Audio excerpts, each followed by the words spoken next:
Iceberg iceberg iceberg. जहां भी पढ़े या सुने हमें यही बताया जाता है कि टाइटैनिक एक आइसबर्ग से टकराया और डूब गया। कहानी खत्म। पर क्या वाकई ये पूरी कहानी है? बिल्कुल नहीं। हेलो दोस्तों, स्वागत है आपका जाने दुनिया 10 मिनट में। आज का हमारा विषय है टाइटैनिक कैसे डूबा। तो चलिए शुरू करते हैं आज का वीडियो। तेज स्पीड, एक गलत मोड़, खर्चे में कटौती, वेदर कंडीशंस, एक इग्नोर की गई इंपॉर्टेंट आइसबर्ग वार्निंग, बाइनोकुलर्स का ना होना और लाइफ बोट्स में कमी। ये वो चीजें हैं जो अंत में टाइटैनिक के डूबने का कारण बनी। पर टाइटैनिक का इतना नाम क्यों है? जहाज तो बहुत सारे डूबे हैं, लेकिन सारी पब्लिसिटी टाइटैनिक को ही क्यों? आइए इसी से शुरुआत करें। अपनी यात्रा के शुरुआत से ही टाइटैनिक ने सारी जनता का ध्यान अपनी ओर खींच रखा था। उस समय वो दुनिया की सबसे बड़ी और आलीशान शिप्स में से एक थी। उसको अनसिंकेबल माना जाता था क्योंकि उसमें ऐसे कंपार्टमेंट डोर्स लगे थे जो बंद होके वाटर कंटेन कर लेते अगर जहाज के आगे के भाग में कोई ब्रीच होती तो। पर 1912 में अपनी पहली यात्रा के 4 दिन में ही टाइटैनिक एक आइसबर्ग से टकराई और 3 घंटे से कम में डूब गई। उसके बाद जो जाने गई और जो लोग बचे उन्होंने जो अपनी आप बीती सुनाई, उससे टाइटैनिक का किस्सा मॉडर्न हिस्ट्री में सबसे ज्यादा वेल नोन ट्रेजेडीज में से एक बन गया।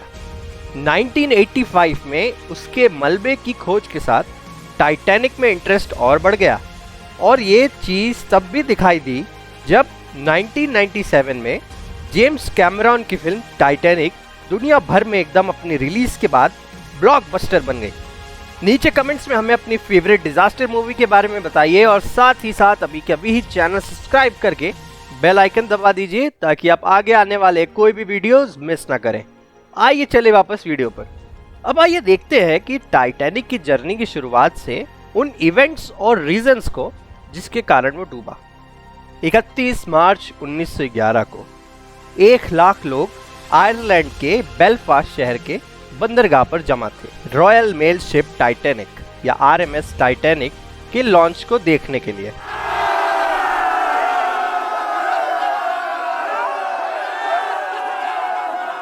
वो उस समय की सबसे बड़ी शिप्स में से एक थी और उसमें उस समय की एडवांस टेक्नोलॉजी लगी हुई थी, जैसे कि 4 एलिवेटर, एक फुली इलेक्ट्रिकल कंट्रोल पैनल और मॉर्स कोड भेज सकने वाला वायरलेस कम्युनिकेशन सिस्टम।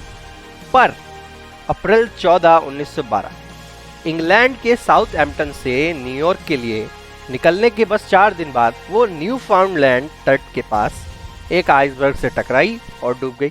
तो उसके डूबने की बाकी वजहें क्या थी? टाइटैनिक बहुत तेज चल रही थी। अब आप बोलेंगे वो तो शिप थी, बढ़िया है तेज चल रही थी, पर एक्चुअली शिप के कैप्टन E.J. स्मिथ की बहुत निंदा हुई कि उन्होंने अटलांटिक ओशन के आइसबर्ग से भरे हुए पानी में इतने बड़े शिप को इतनी तेजी से क्यों दौड़ा दिया। कुछ लोग मानते हैं कि वो कैप्टन स्मिथ टाइटैनिक की सिस्टर शिप ओलंपिक के अटलांटिक ओशन को क्रॉस करने के टाइम को बीट करना चाहते थे। तो क्या रेसिंग के चक्कर में उन्होंने शिप डुबा दिया? शायद। शिप के वायरलेस रेडियो ऑपरेटर ने एक आइसबर्ग वार्निंग को मिस कर दिया। अब आइसबर्ग से टकराने के 1 घंटे पहले टाइटैनिक के पास एक शिप कैलिफोर्नियन ने रेडियो करके बोला था कि उनको बर्फ की मोटी परत के कारण रुकना पड़ा है।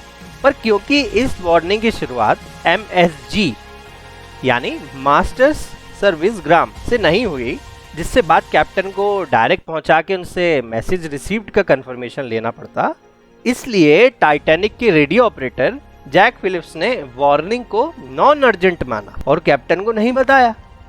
एक गलत मोड़। 2010 में लुइस पैटन, जो कि टाइटैनिक के सबसे सीनियर ऑफिसर्स में से एक की पोती हैं, उनके दावे के अनुसार जब कैप्टन ने हार्ड स्टारबोर्ड टर्न का बोला, यानी शिप के टिलर को राइट मोड़ना जिससे शिप एक्चुअली लेफ्ट जाए, तो शिप के एक कर्मचारी ने पैनिक होकर इसके उल्टा टिलर को घुमा दिया, जिससे टाइटैनिक आइसबर्ग की तरफ मुड़ गया, यानी राइट की तरफ। टाइटैनिक के निर्माताओं ने खर्चा बचाया। 1985 में जब टाइटैनिक का मलबा खोज लिया गया, तब जांचकर्ताओं ने पाया कि पहले की सोच के विपरीत टाइटैनिक पानी के सरफेस पर ही टूट के बिखर गया था, जिसके बाद वो डूब गया। साइंटिस्ट ने उन रिवेट्स को भी दोषी बताया है जो टाइटैनिक के हल या पतवार की स्टील प्लेट्स को साथ में जोड़े हुए थे। उनको रिवेट्स में काफी स्लैग मिला जो कि एक वेस्ट मटेरियल है। अब किसी चीज में प्योर मेटल की जगह वेस्ट मटेरियल मिला हो खर्चा बचाने के लिए, तो जैसे ही हल आइसबर्ग से टकराया उसका टूटना निश्चित था। वेदर कंडीशंस, साइंटिस्ट ने यह भी थ्योराइज किया है कि जिस रात टाइटैनिक डूबा उस रात काफी धुंध वाला मौसम था, जिससे शायद टाइटैनिक के रास्ते पर नजर रखने वाले लोगों को आइसबर्ग दूर से दिखा नहीं, और जब तक वो उन्हें फिर फाइनली दिखा तब तक बहुत देर हो चुकी थी। बाइनाकुलर्स का ना होना, सेकंड ऑफिसर डेविड ब्लेयर जिनके पास टाइटैनिक के बाइनाकुलर स्टोर की चाबी थी, उनका शिप की यात्रा से पहले ट्रांसफर हो गया, लेकिन वो अपने रिप्लेसमेंट को चाबी देना भूल गए, जिससे फिर उनके रिप्लेसमेंट के पास बाइनाकुलर्स की एक्सेस नहीं थी, जो शायद उनको आइसबर्ग पहले ही स्पॉट करने में मदद कर देती। आइसबर्ग का नाम हर जगह आता तो है, पर ये होता क्या है, जानने के लिए देखिए हमारा ये वीडियो जो आपकी स्क्रीन पर अभी पॉप हो रहा होगा। लाइफ बोट्स की कमी, जो भी कारण रहा हो टाइटैनिक के डूबने का, पर इतनी ज्यादा जानने नहीं जाती अगर शिप में सफिशिएंट नंबर लाइफ बोट्स का होता। पर टाइटैनिक सिर्फ 20 लाइफ बोट लेके निकला, जो कि उस टाइम कानूनी रूप से एक मिनिमम रिक्वायरमेंट थी, जिससे फिर कोई चांस ही नहीं बचा कि सारे लोग बच पाए। अच्छा, पर मॉरिस क्लार्क जिन्होंने टाइटैनिक का इंस्पेक्शन किया था, उन्होंने बोला था कि 50% और लाइफ बोट्स टाइटैनिक को लेके जानी चाहिए, पर बाद में उनके हैंड रिटन नोट से पता चला कि उनको लगता था कि अगर उन्होंने टाइटैनिक को चलने से रोका इस कारण, तो उनकी नौकरी खतरे में पड़ जाएगी, इसलिए वो फिर चुप रहे। टाइटैनिक को कई म्यूजियम्स डेडिकेट किए गए हैं जहां हजारों लोग हर साल विजिट करते हैं। हालांकि टाइटैनिक का मलबा समय के साथ खत्म हो जाएगा, पर हमारी यादों और इमेजिनेशन से शायद वो कभी ना जाए।